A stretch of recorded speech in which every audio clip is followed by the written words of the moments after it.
Olá, pessoal, vamos para mais uma aula de biologia. Então, hoje vamos estudar um pouco mais sobre um reino muito interessante, mas também muito grande, muito complexo, que é o reino protoctista.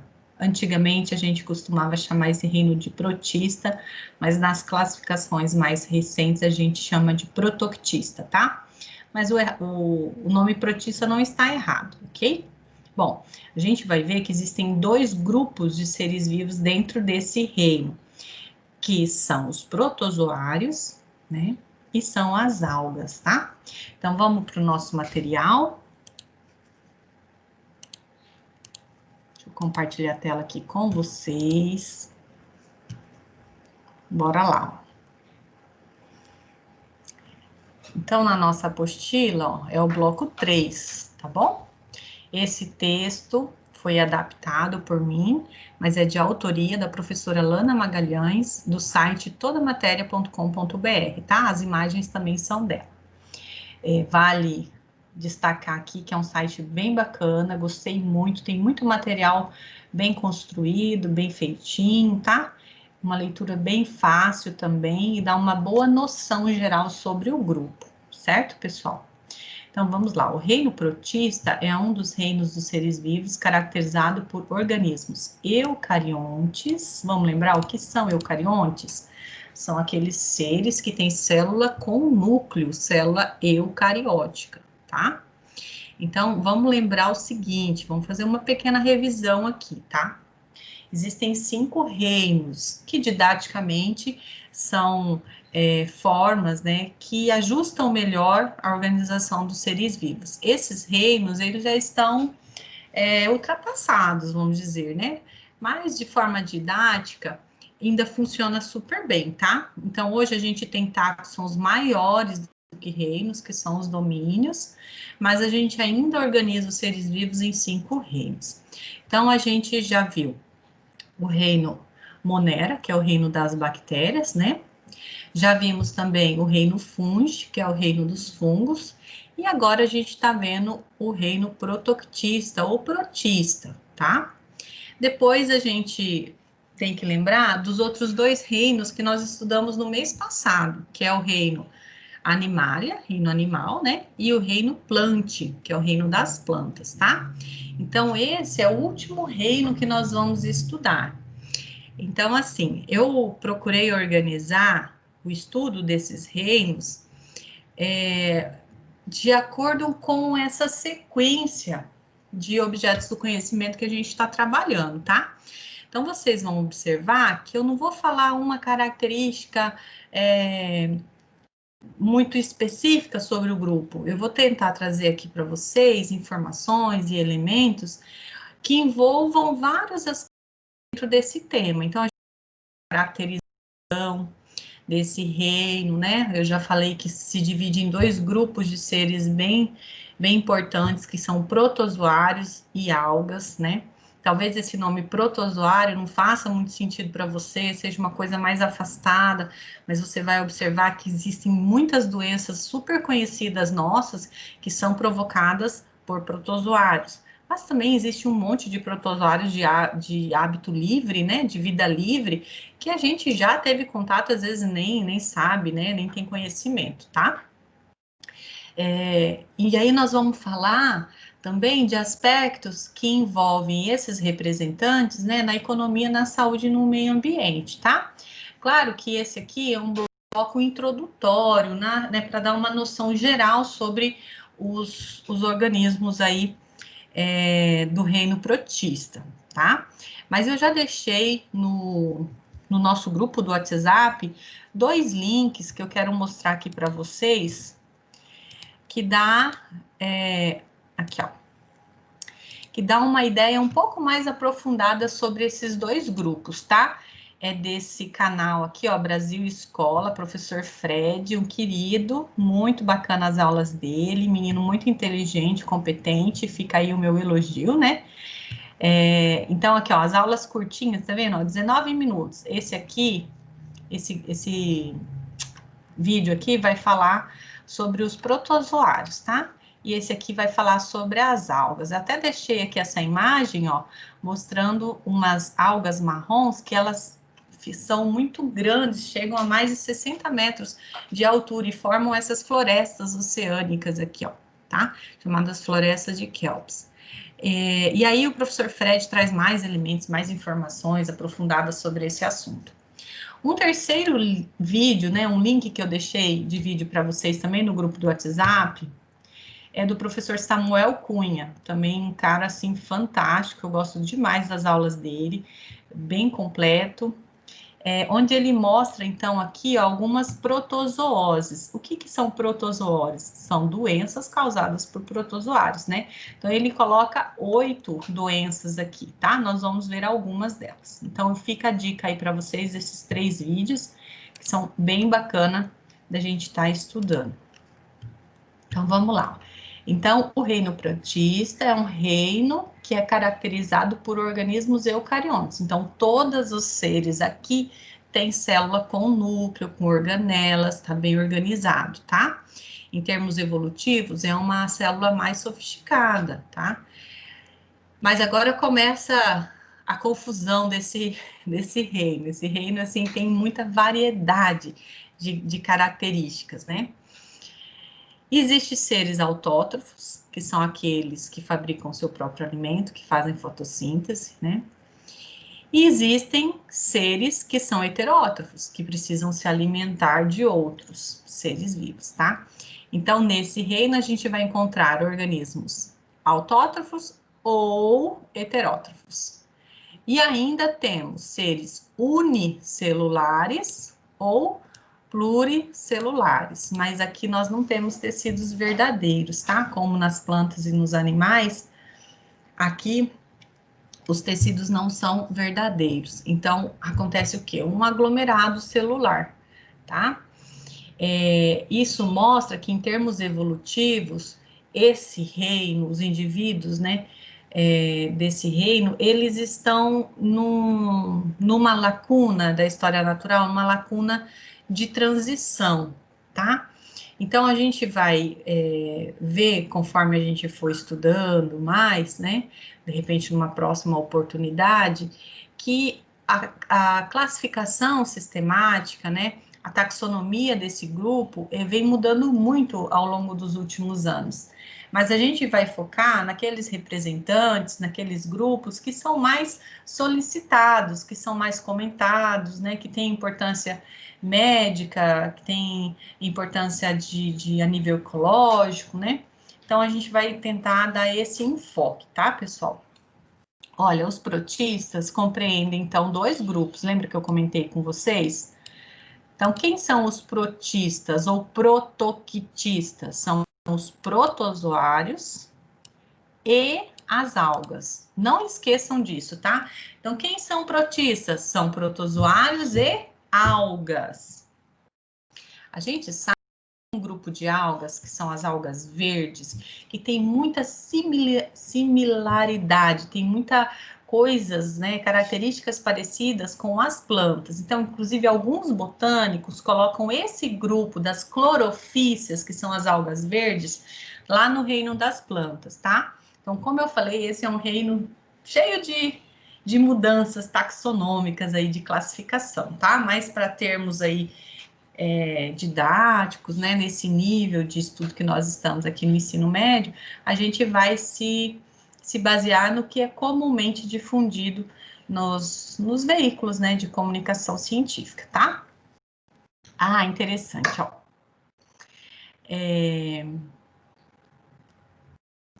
Existem ainda os mixomicetos, organismos semelhantes aos fungos, mas são classificados como protistas. Deixa eu mostrar aqui os mixomicetos.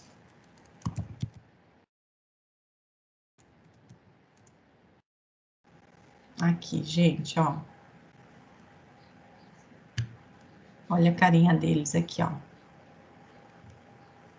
Deixa eu ver se tem mais imagens para cá. Tem. Tá? Então, ó, algumas leituras que eu fiz, né, ao longo da minha carreira, me fizeram perceber que esse grupo aqui é o grupo do não sei aonde coloco, né?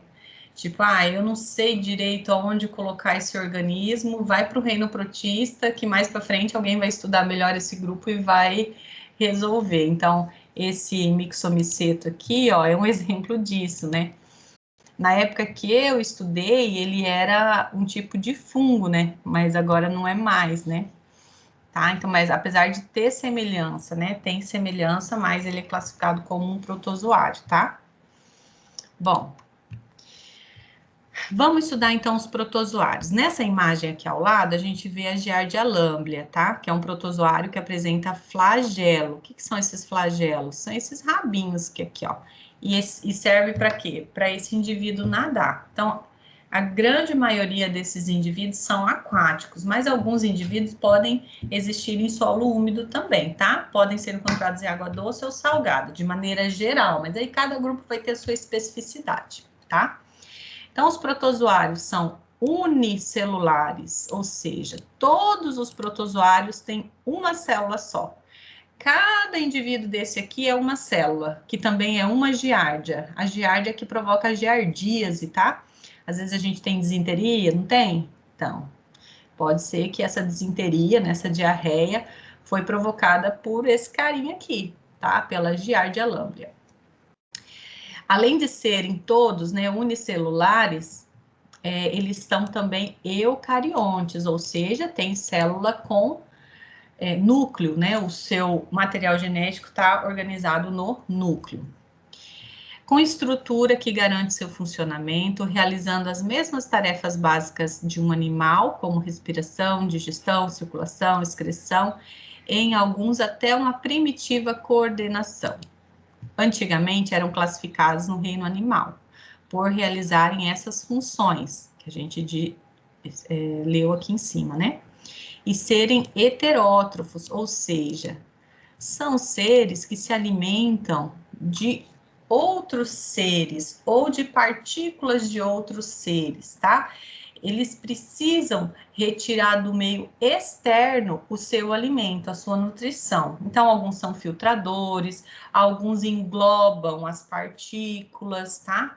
Então, como são seres unicelulares, a gente não vai ouvir falar assim, comeu tal coisa. Não, é fagocitou, ou seja, fagocitose é um processo de englobamento de partículas sólidas para dentro desse indivíduo, né? E ali ele digere esse nutriente, essa partícula, tá? Então tá, antigamente eram classificados no reino animal por realizarem essas funções e serem heterótrofos. No entanto, por serem unicelulares, alguns taxonomistas criaram um reino protista para reunir esses filos de organismos mais simples. Bom, eu comentei com vocês que é o reino de não sei onde eu coloco, né? Ai, ai.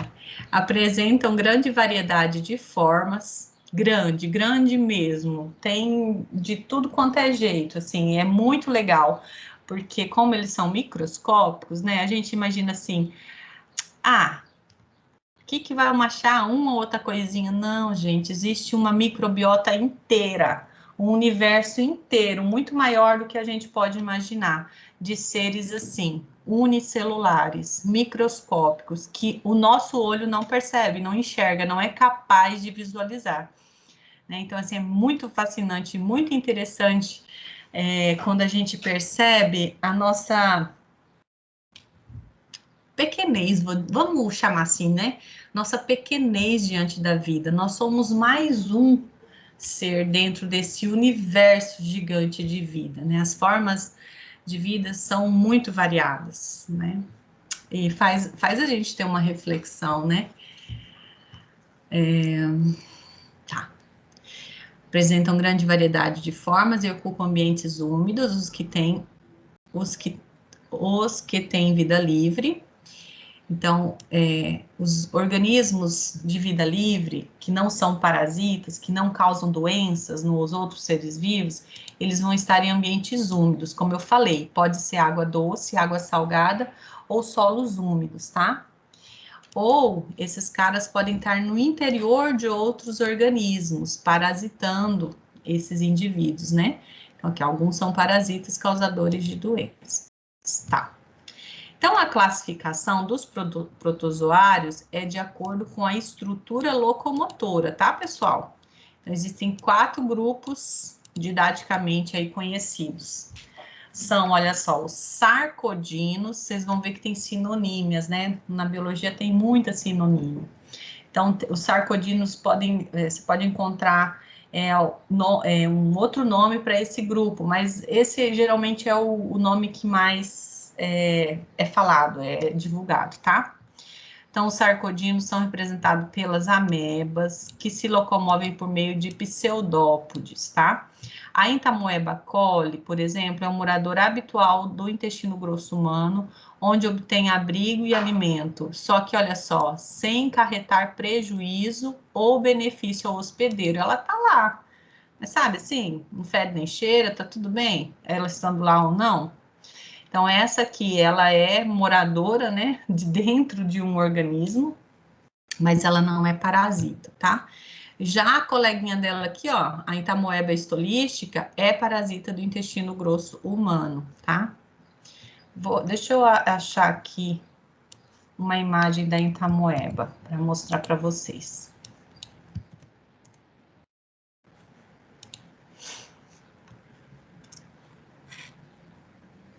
Aqui, ó. Quando a gente faz exames de fezes, a gente consegue encontrar, né? Quando a amostra está contaminada, a gente consegue encontrar. Aqui tem os vários tipos, né? E os estágios também.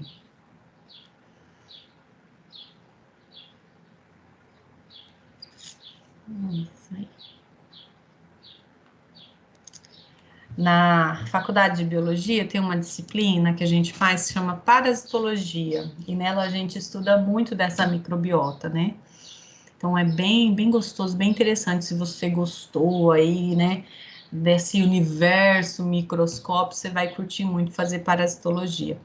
Tanto no curso de biologia, né, você vai poder se aprofundar nessa área, quanto também biomedicina, né, que aí você vai aprender a ter um olhar mais voltado à saúde, né, fazer exames laboratoriais, tudo mais, para ver esses organismos. Eu tenho alguns alunos, né, que trabalham em laboratório, são práticos, né, mas não têm a certificação, mas conhecem muito sobre esse assunto.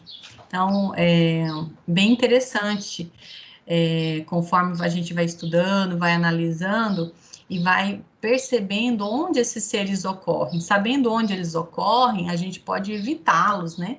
Então, muito das parasitoses, que são doenças, né, muito comuns de acontecer, especialmente em regiões mais afastadas, como a nossa, né?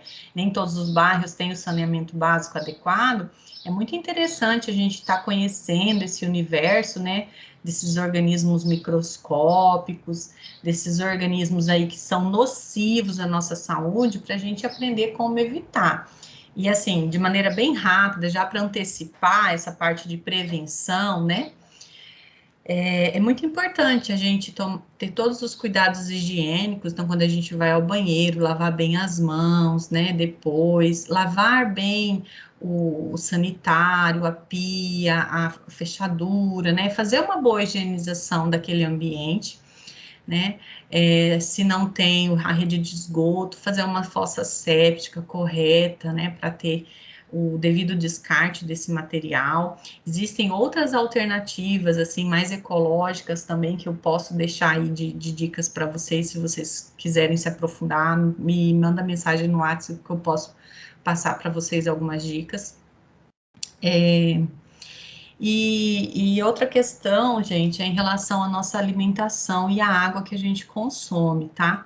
Então, assim, sabe aquele papo de vó, saúde entra pela boca? Gente, isso acho que nunca foi tão evidente quanto agora, nesse momento que a gente vive, né? Então, assim, é muito importante a gente ter a nossa água com qualidade para a gente consumir. Então, de repente, você não tem acesso à água encanada, água que vem da rua, água tratada. Então, faça o tratamento adequado no seu poço, né? Coloca lá um pouco de hipoclorito, é só você ir até o seu posto de saúde, ferve essa água. Ah, o gás tá caro, professora, não tem condição. Beleza, então filtra essa água. Aqui na minha casa eu uso duas filtragens. Eu uso água da rua, tá? E uso duas filtragens. Eu comprei um filtro daquele que a gente coloca na torneira, que tem aquele filtro de carvão ativado, que aí tem modelos de vários preços, é bem acessível, a cada 4 a 6 meses a gente troca aquele refil, né, do carvão ativado. Aí eu filtro uma primeira vez e depois eu coloco lá naquele barro das vovó antigamente, aquele filtro São João. Olha eu fazer a merchan aqui pro filtro São João, né?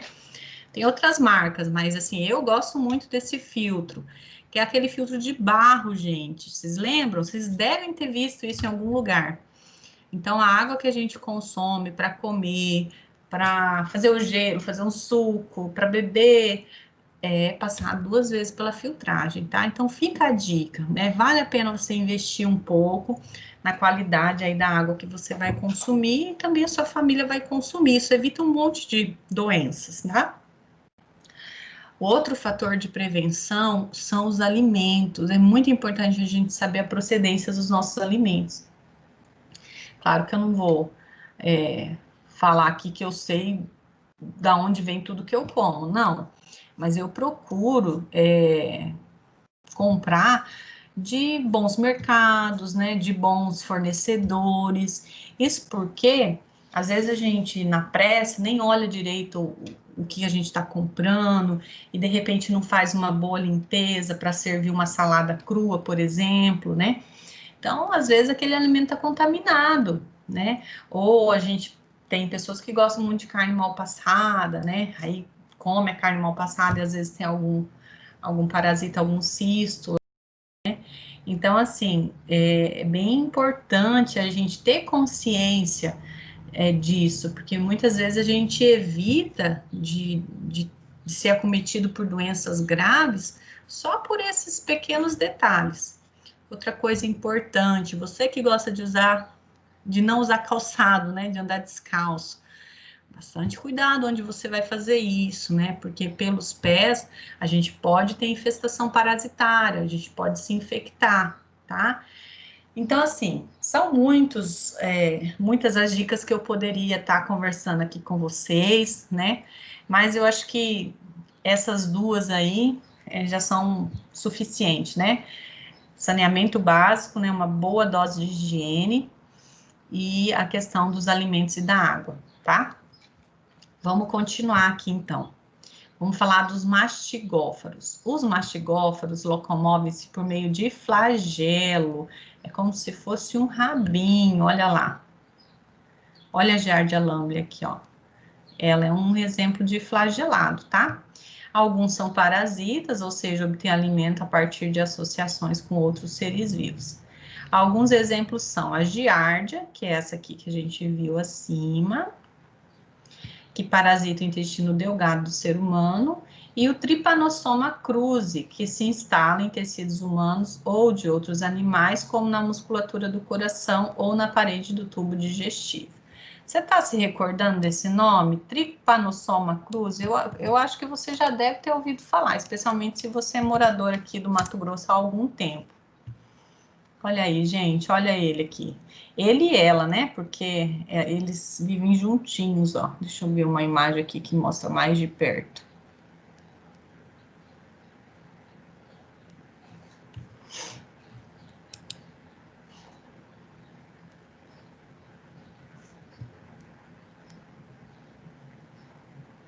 Aqui, tá.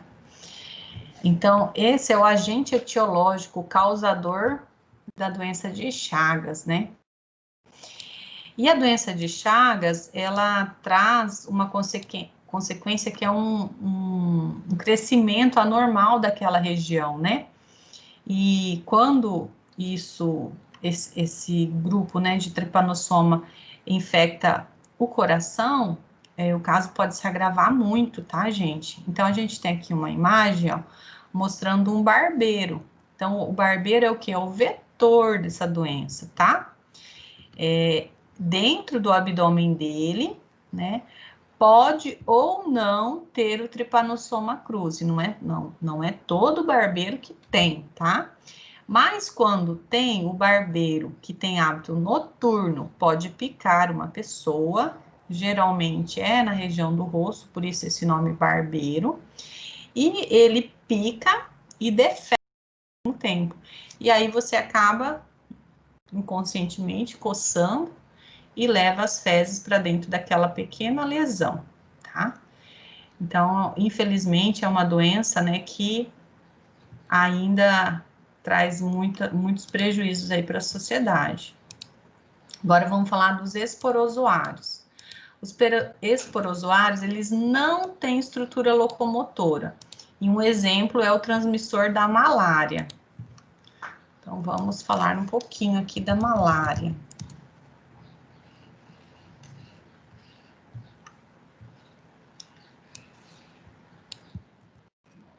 Vivax, Plasmodium falciparum. Eles têm uma imagem.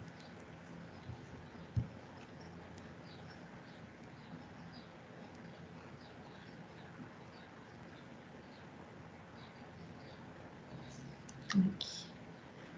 Aqui é um desenho, né? Mas, enfim. Deixa eu ver.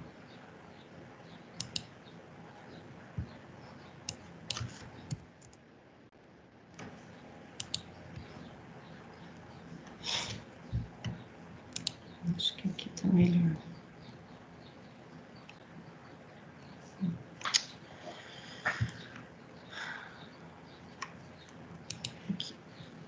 Aqui a gente vê, ó, os estágios das duas espécies, tá?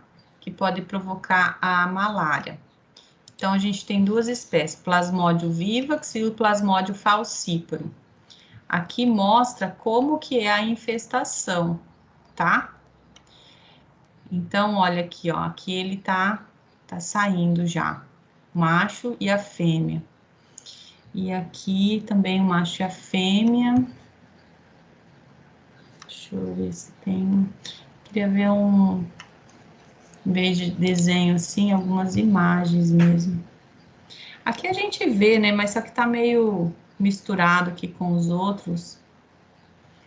Bom, mas vocês estão enxergando aí, né? Então, tem vários estágios de infestação, por isso que tem tantas imagens assim diferentes, tá? Plasmodium.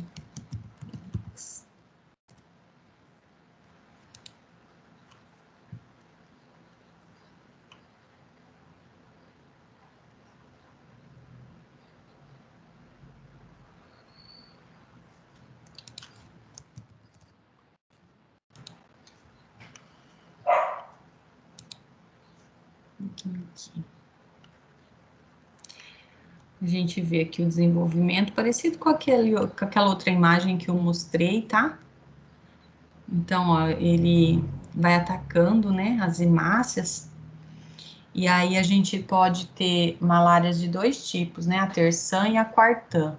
Isso porque é o intervalo da febre, né, uma febre intermitente, passa 3 dias, depois ela volta, ou então passa 2 dias, ela volta. A febre terçã, a febre aparece no terceiro dia, a febre quartã aparece no quarto dia. Se você está aqui na região há bastante tempo, provavelmente ou você tem apego ou alguém do seu conhecimento tem apego, né? Graças a Deus, a nossa equipe médica, né, nossa equipe do SUS já está bem familiarizado com essa doença, então é possível aí fazer um tratamento bastante completo e a pessoa fica zero bala, né?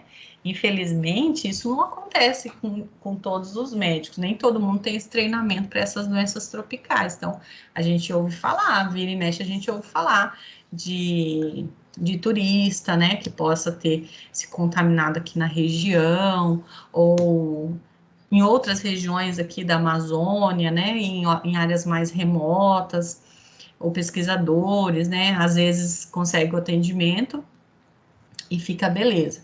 Outra doença também que acaba tendo o mesmo problema em relação ao reconhecimento do problema e o tratamento adequado é a leishmaniose, tá? tá?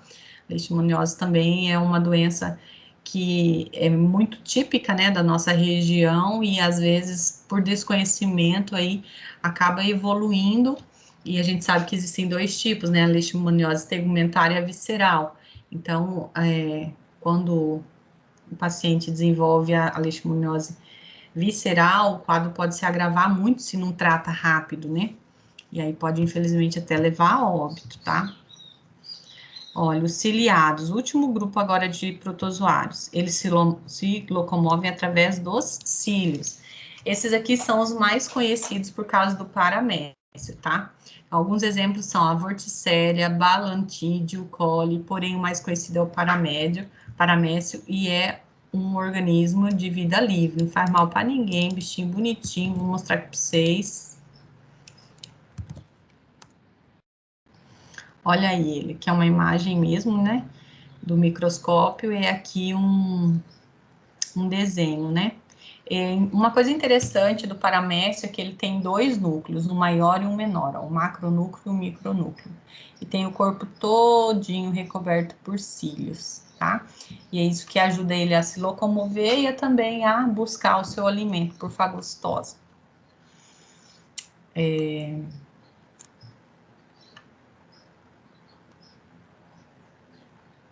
Ele vai trazendo para cá, na verdade, o alimento, né? Não é fagocitose, não.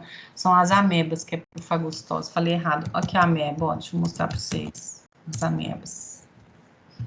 Aqui, ó. Tá? Os pseudópodes são essas projeções da membrana aqui, ó. Parece uma meleca, né, gente? Mas isso aqui é um ser vivo. Muito louco a gente imaginar isso, né? Tá? Bom, agora a gente vai conhecer um pouco mais desse outro grupo que compõe os protistas, que são as algas. Aqui a gente tem um exemplo de uma alga verde. A alga verde é, como eu disse a vocês agora há pouco, também conhecida como clorofícias ou clorófitas, e elas são muito próximas às plantas. Por quê? Porque tem pigmentos fotossintéticos iguais às plantas. Que pigmento é esse, professora?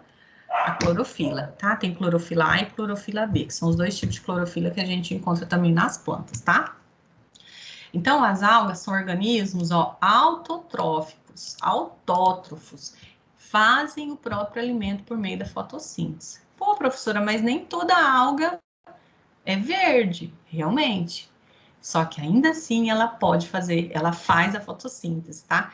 Então, quem tem clorofila, a alga que tem clorofila, vai fazer fotossíntese e é verde. Mas existem outros pigmentos fotossintéticos que não são verde e ainda assim a alga faz seu próprio alimento. Entendido? Certo? Então tá bom. Então, ó, as algas são organismos autótrofos, pois têm clorofila, além de outros pigmentos. Logo, realizam fotossíntese, ou seja, pega a energia luminosa mais o gás carbônico e transforma em glicose e libera que? Libera gás oxigênio. Por algum tempo foram classificadas no reino vegetal pela semelhança com as células vegetais. Mas como são organismos mais simples e não possuem tecidos organizados, foram reagrupadas no reino protista. Elas são fundamentais na biosfera, pois constituem a base da cadeia alimentar aquática e realizam a maior parte da fotossíntese do planeta. Lembrando que elas, então, injetam muito gás oxigênio na atmosfera, tá? Muitas são também utilizadas como alimento pelo ser humano, pois apresentam alto teor de proteínas, vitaminas e sais minerais. Você que tem uma alimentação mais oriental aí, né?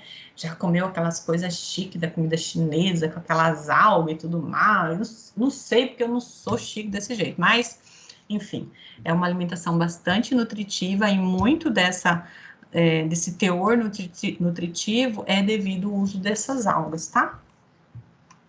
As mais abundantes são unicelulares, embora existam algas marinhas com mais de 30 metros de comprimento. No caso, essa aqui que eu quero mostrar para vocês, ó, que é um tipo de alga marrom. Vamos ter paciência aí com o YouTube. Tá. Deixar marcadinho aqui, ó. Floresta de Kelp. Podem chegar até 60 metros, segundo o professor Fred aqui colocou nesse vídeo, tá? Então, vamos lá. A classificação das algas é de acordo com os pigmentos fotossintéticos, tá? Intracelulares, por quê? Porque estão dentro das células, tá? Então, vamos começar com as algas verdes, ou clorofícias, ou clorófitas, que são essas aqui que a gente está enxergando. As algas verdes se caracterizam pela presença de clorofila A e B e carotenoides, reservas de amido, parede celular de celulose. Podem ser uni- ou pluricelulares. E existem espécies comestíveis. Vamos dar uma viajada aqui na internet para a gente ver vários tipos de clorofícias. Vamos lá. Olha a carinha delas. São muito bonitinhas, né? Ó, aqui é unicelular. Essas aqui já são pluricelulares, tá? Gracinha, né, gente? Continuando. Algas vermelhas ou rodofícias. As algas vermelhas apresentam clorofila A e ficobilina. São uni- ou pluricelulares, são filamentosas e fixadas a substratos. Existem espécies comestíveis. Certas algas vermelhas têm nas paredes de suas células um material de consistência gelatinosa, denominado agar, que é acrescentado a vários alimentos, como balas e doces. Tem ainda grande utilidade em técnicas laboratoriais, sendo empregado como componente de meios de cultura para micro-organismos. Eu vou mostrar aqui para vocês, tá? Deixa eu colocar aqui, rodofícias. Olha a carinha delas aqui. Elas também são responsáveis pelas marés vermelhas, tá? É um evento que acontece em regiões, né? Em regiões onde tem muito depósito de substrato, depósito de esgoto no mar, e aí elas se proliferam rapidamente, acabam soltando uma toxina que mata todos os peixes, todos os bichos, ó. Maré vermelha. Olha como é que fica a mar. Olha só, gente. Que judiação, né? Tá? Que eu tava falando aqui para vocês que eu queria mostrar? Tá, o agar. Então, o agar, arga, a gente usa assim, vem assim, né, em pozinho, e a gente usa ele, e ele forma tipo uma gelatina transparente aqui, ó. E aí a gente consegue fazer cultura, tanto de tecido, quanto culturas biológicas, para a gente ver que infecção que está acontecendo naquele paciente, né, ou naquela planta, enfim. É um material bastante importante aí no desenvolvimento da pesquisa científica, tá? Agora a gente vai falar das algas pardas ou feofícias. Então, as algas pardas se caracterizam pela presença de clorofila A e C, carotenoides e ficoxantina, parede celular com polissacarídeo, a algina. Elas são pluricelulares e existem espécies comestíveis. Essa algina aqui, ó, também chamada de alginato, que é um material preparado a partir da algina, é bastante empregado na fabricação de cosméticos, sorvetes e massas de modelagem utilizada na odontologia. Vamos olhar aqui um pouquinho sobre as feofícias. Olha elas aí, gente. Olha a carinha delas aí. E aqui, ó, a gente vê as florestas de kelps. Olha como elas são compridas. Olha aqui, ó, essa imagem aqui tá bem legal, hein?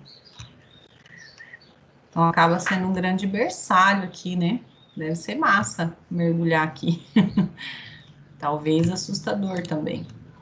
Tá. Vamos falar, então, agora das penúltimas. Algas douradas ou crisofícias ou crisófitas.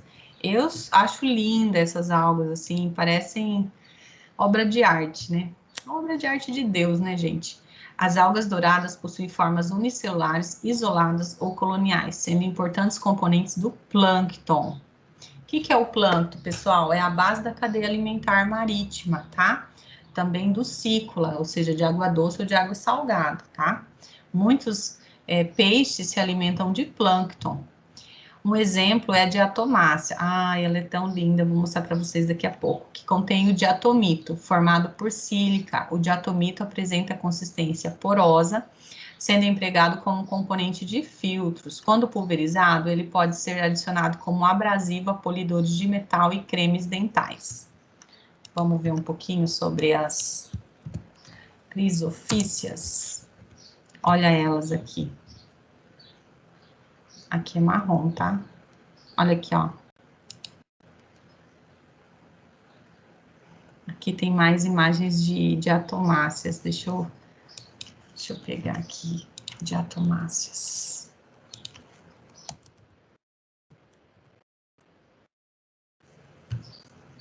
Olha aqui, gente, essa lâmina, que linda, olha. Isso tudo são algas, é muito bonito, né? Olha aí. Deixa eu ver se a gente encontra aqui mais imagens. Olha essas aqui, ó. Olha aqui, aqui tá em preto e branco, né?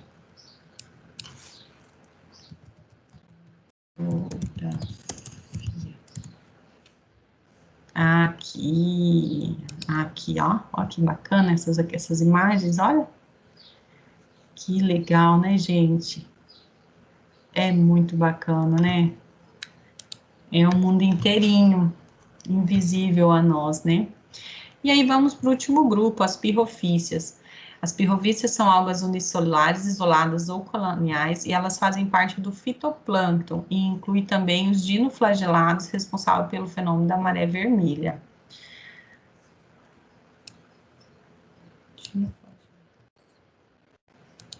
Pirrofícias. Eu achei que a maré vermelha era provocada pelas rodofícias. Eu acho que eu passei uma informação errada para vocês. Deixa eu ver aqui. É vermelha.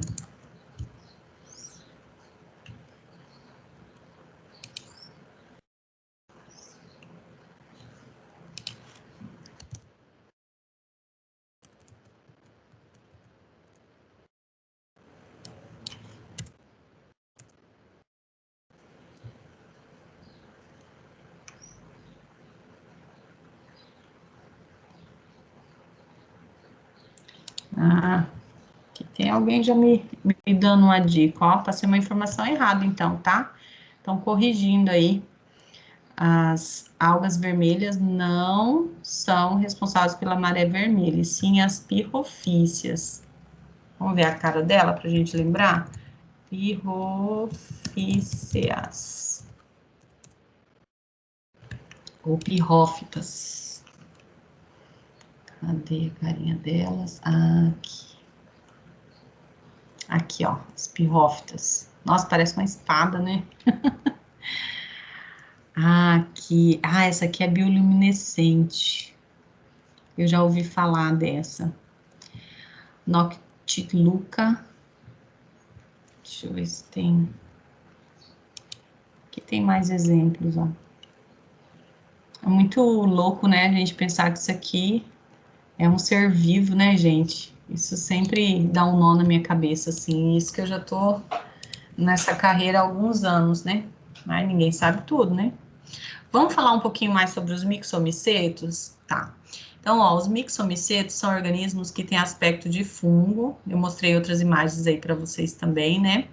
E crescem nos solos ricos em nutrientes orgânicos, sendo comuns em bosques e florestas. Eles não são parasitas, não possuem toxinas, nem são prejudiciais às plantas ou animais. Mas quando surgem na água, é um forte indício de que algum desequilíbrio no ambiente, como excesso de matéria orgânica, está acontecendo, tá, gente? Existem muitas controvérsias sobre esse grupo, que foi durante muito tempo classificado, olha lá, como reino fungi, por sua semelhança externa com aqueles organismos. Os dados ainda não são conclusivos. Alguns classificam no reino protista, enquanto outros consideram que deveriam compor um reino à parte. Bom, Agora a gente vai falar um pouquinho sobre as protozooses mais comuns, tá? Então, olha, esse texto não é de minha autoria, né? Também foi retirado do site Toda a Matéria, de autoria da professora Lana Magalhães. Então, aqui a gente tem alguns exemplos de protozoários parasitas, tá? Giardia intestinalis provoca o quê? Giardíase. Trichomonas vaginalis provoca tricomoníase. Ai, terrível, né, mulherada? Trypanosoma brucei-gambiense, que é a doença do sono, que ela é inoculada na picada da fêmea do mosquito tsetse. Isso ocorre apenas no continente africano, tá? E aqui a gente tem a leishmaniose SP, isso quer dizer que existem outras espécies, tá? Aqui está sendo destacado apenas o gênero Leishmania. Então, a gente tem dois tipos de leishmaniose, leishmaniose tegumentar e leishmaniose visceral, tá? Então, vamos lá. As protozooses são doenças transmitidas por protozoários. Apesar de serem organismos de vida livre, na maioria dos casos, alguns protozoários são parasitas de animais e dos seres humanos. A amebíase, giardíase, malária, doença de Chagas são algumas dessas protozooses. Os parasitos são geralmente transmitidos por água e alimentos contaminados por fezes, que contêm os cistos desses micro-organismos. Os cistos são uma forma inativa que permite aos protozoários resistir por longos períodos no ambiente, sendo ativados no corpo do hospedeiro. Alguns dos parasitas causadores das protozooses. A malária é uma exceção, pois o protozoário é transmitido pela picada de um inseto. A maior ocorrência dessas doenças é nos países pobres, onde falta saneamento básico e tratamento eficiente da água. Além disso, a falta de hábitos de higiene contribui para a disseminação. Vamos começar a falar um pouco sobre a doença de Chagas. A contaminação ocorre principalmente por ingestão de alimentos contaminados com as fezes do inseto. Se, lembrando, essas fezes estiverem contaminadas com a Trypanosoma cruzi, tá? Também pode ser por meio de transfusão de sangue, transplante de órgãos contaminados ou ainda ser transmitida da mãe ao bebê durante a gestação. Quando a transmissão é feita através desse processo, é chamada de transmissão congênita, tá? Estima-se que no Brasil cerca de 3 milhões de pessoas apresentem essa doença, causado pelo Trypanosoma cruzi, que é um protozoário flagelado, ou seja, tem aquele flagelo, aquele rabinho, né, que parasita animais selvagens como o tatu. Outra espécie desse protozoário causa a doença do sono, que é muito comum na África. Cerca de 95% dos casos é provocado pelo Trypanosoma brucei-gambiense, que ocorre nas regiões central e oeste da África. Há também o Trypanosoma brucei rhodesiense, que ocorre no leste e no sul da África.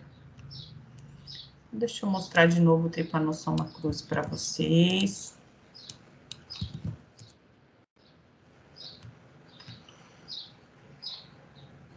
Aqui a imagem, aqui é tipo uma animação, né? Não é uma foto mesmo. Aqui acho que tá um pouquinho melhor essa imagem. Deixa eu ver. Eu falei que o macho e a fêmea tá junto, mas na verdade eu me confundi, tá? É a esquistossomose, onde tem o macho e a fêmea junto. Aqui a gente só vê um indivíduo mesmo, tá?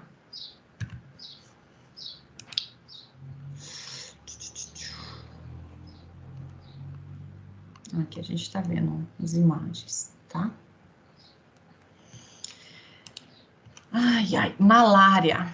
Bom, aqui a gente tá vendo um plasmódio, né? Em amarelo, vários plasmódios, na verdade, né? Infectando células sanguíneas. Essas aqui são as hemácias, né? Os glóbulos vermelhos. Bom, causada por diferentes espécies de protozoários do tipo plasmódio, sendo mais comum o plasmódio vivax. A malária é transmitida ao homem através da picada do mosquito anófilis. Também pode ser transmitida por transfusão de sangue. A malária ainda hoje mata centenas de milhares de pessoas no mundo, especialmente em países pobres, onde há menos investimentos em pesquisas para erradicar a doença. Tristeza, né? Deixa eu mostrar para vocês novamente o Plasmodium vivax.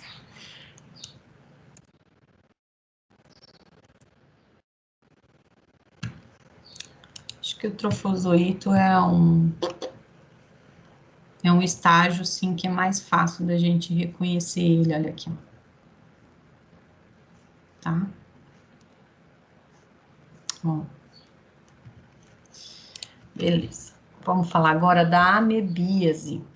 A transmissão da doença ocorre principalmente por meio da ingestão da água ou dos alimentos contaminados pelas fezes contendo cistos de amebas.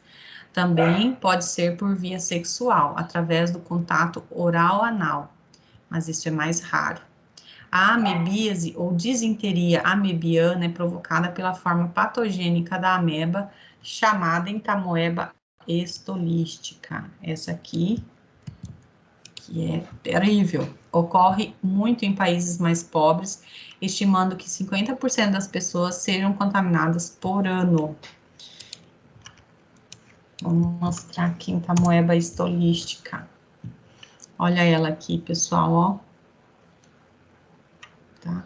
Ela, assim como os outros protozoários, tem vários ciclos de vida, né? Tem vários, no ciclo de vida dela tem vários estágios, tá? Aqui já dá para ver, ó, vários.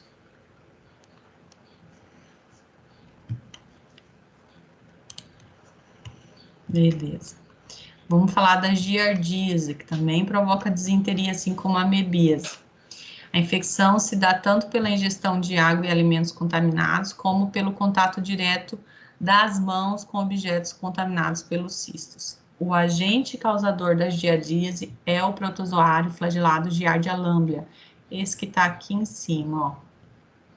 Esse bonitão aqui, tá? Cujos cistos são eliminados nas fezes das pessoas contaminadas. Então, por que eu falei tanto no início da aula sobre hábitos de higiene? Porque às vezes você vai ao banheiro, por exemplo, você nem sabe que você está contaminado por giardia. Aí você faz suas necessidades, né? Se limpa, e aí às vezes acaba sujando um pouco a sua mão. Aí você vai lá, dá descarga, ou puxa lá, abre a torneira, lava a sua mão e vai embora. Beleza. Agora vamos fazer o processo de volta. O que ficou contaminado nesse pequeno trajeto que eu descrevi?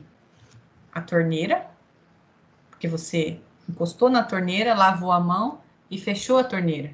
Ou seja, você saiu levando uma mão cheia de cisto. O negócio de puxar lá a descarga, seja de apertar ou seja de puxar, né? Aí você pegou aquela mão que você achou que estava limpa, abriu a porta, então o trinco da porta, depois você foi lá, não, deixa eu fechar a porta aqui, né? Fechou a porta. Você percebe, então, como que é?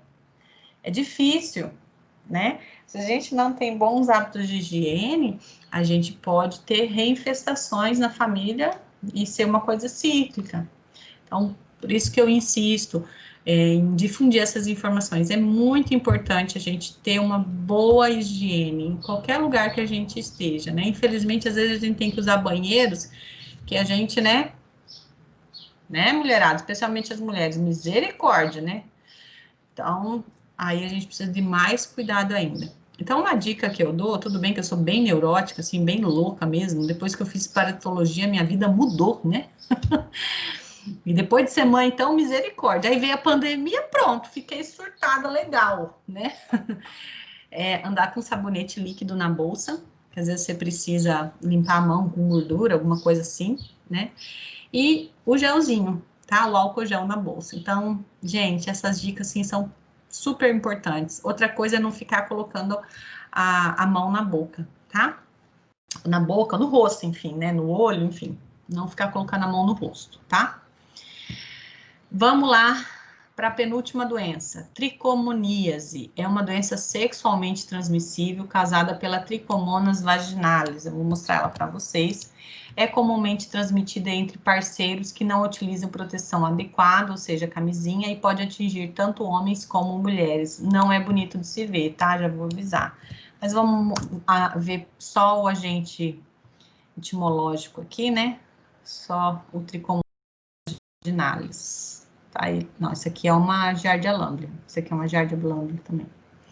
Aqui, ó, Trichomonas vaginalis, tá?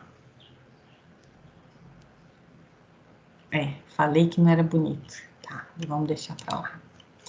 E agora a toxoplasmose. A toxoplasmose é uma doença causada pelo protozoário Toxoplasma gondii, encontrado nas fezes de gatos, mas nem sempre os gatos estão contaminados, tá, gente? O ser humano é contaminado ao consumir carne de aves e mamíferos mal passadas e com cistos dos parasitas. A doença pode ainda ser congênita quando passa de mãe para bebê, né? Resultado da infecção da mãe durante a gestação. E, infelizmente, quando a mãe tem contato pela primeira vez com o Toxoplasma gondii na gestação, isso pode levar essa mulher a perder o bebê, tá? Pode causar abortos. Cadê? Aqui tá melhor essa imagem. Aqui, ó, Toxoplasma gondii, tá? Bem grandes, né, em relação às células do sangue aqui, ó. Aqui, essa imagem tá legal também.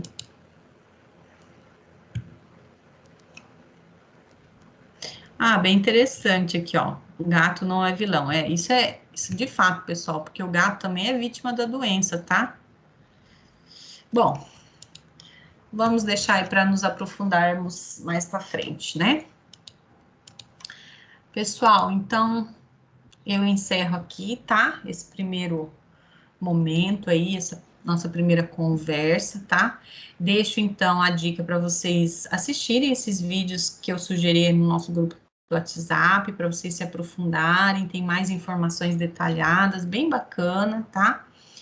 E depois de vocês lerem, estudarem, assistirem os vídeos, façam as atividades e a avaliação, tá bom?